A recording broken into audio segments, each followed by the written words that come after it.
It's so funny, right? If the parents are constantly fighting, the children will probably say, I find something else. Correct. Right?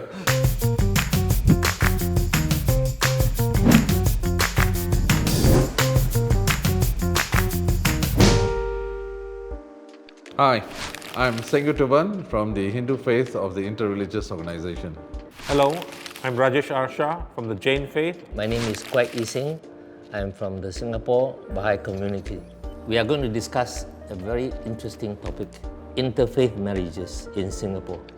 You know, when I was young, if not for differences in, religion, I would have married somebody from a different religion, Coming from the Indian subcontinent, and although we are born Singaporeans, the culture and traditions were still linked to India.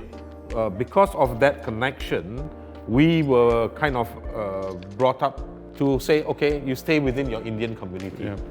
Right? Because you are not familiar in those days, in the early days, with other communities. It was all alien to you. Singapore now has come a long way for interreligious harmony and all that. Interfaith marriages probably didn't happen as often then that they are happening Well, the now. thing is that I wouldn't say we were afraid to, but we were very familiar treading in our own waters. But we didn't want to do it because we are looking in long term, and they have to be aligned within our family and according to the customs and all that. Therefore, we sought for something convenient. Yeah. So in our Indian traditions, it was always not a marriage of two people. It was a marriage of two families. Right? So the two families needed to get along, and the easiest way to get along is your religion and your culture and your language even. especially if your families are already Yes. known to each other. Yes. Correct. Yes. Yep. I think from the Baha'i point of view, interreligious marriage is very, very much encouraged. Yeah. Yeah, because we see the whole world as one family.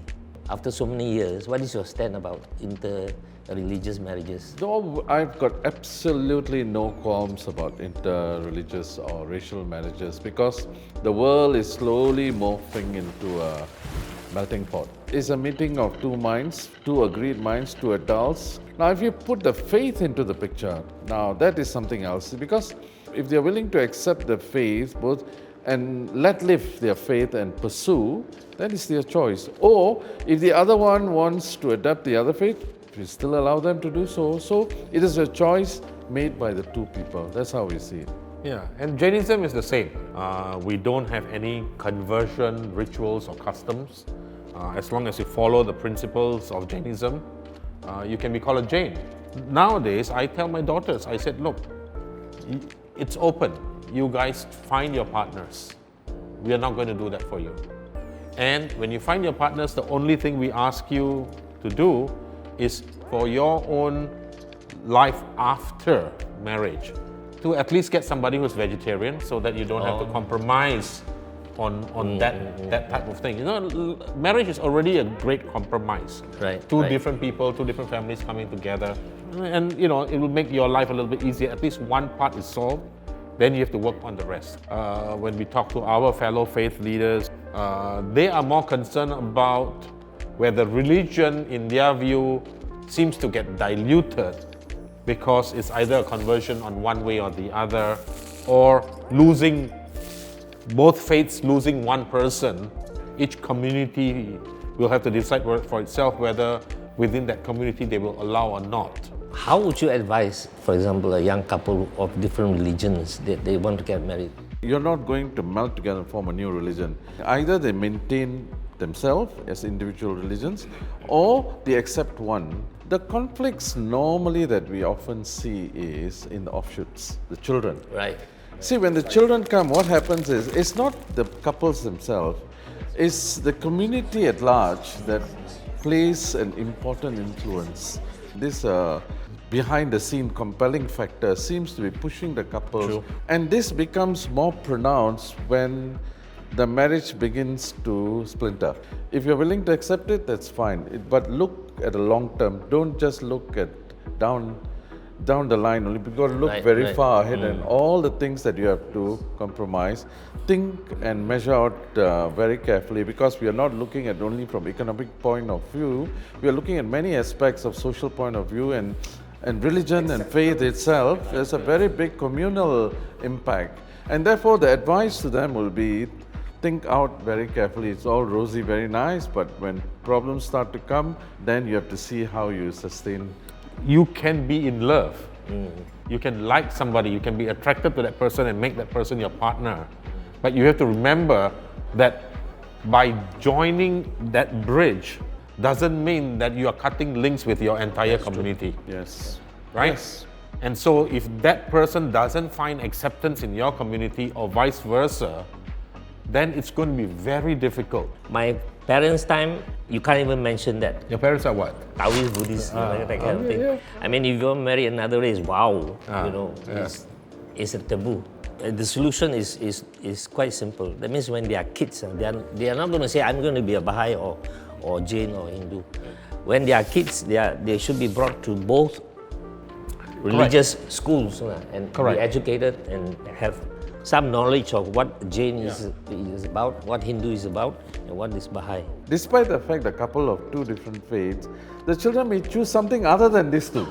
Correct. Well, it's so funny, right? If the parents are constantly fighting, the children will probably say, I find something else. Correct. Right? The parents will need to allow their children to make a choice. Yeah.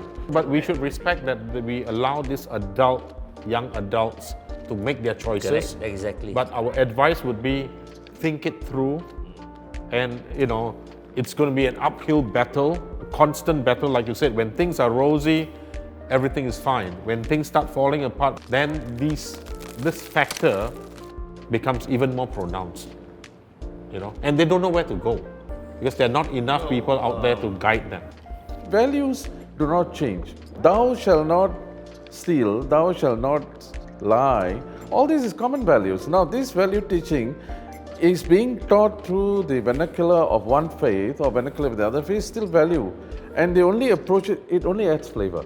It only tells you that this common value, I can teach you this way. This is how the teaching can be done. Right. So it is in the upbringing, is up to the responsibility of the couple to actually teach these values in the way they want to. In terms of spiritual maturity, normally at that age, you're just still a seeker. For most of us, the spiritual maturity starts to pick pace about 40s and 50s.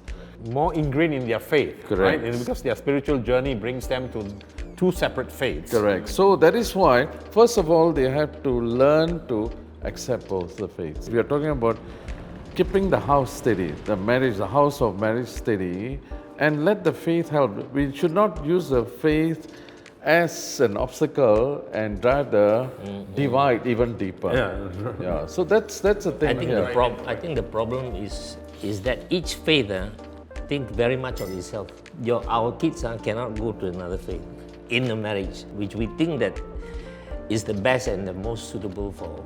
Correct. We all want, what is right for our children, what is good for our children. But in Jainism, one of our three pillars is Anenkanvad. Anenkanvad means multiplicity of views. We accept the fact that every other faith is also on the path of truth, and it's also part of the truth. And we have to kind of agree that you have your space and my space. Yeah. And we should all respect that. I think Hindu is also that. Yep. It is a faith based on living and let living. Yeah. See, it is not saying that my way or the highway. Perhaps you see it differently from a different perspective, but ultimately we got this one common word called God. God. Yeah, we have the same kind of concept because it's like a garden full of different color flowers.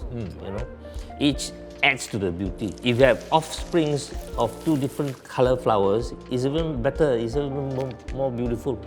Right? Oh, that's a nice analogy. Yeah. Well, today we have quite a difficult topic actually, and we have shared some different views on inter-religious marriages. So if you have any questions, let us know and list them below. Thank you very much. Bye-bye. Bye. Bye.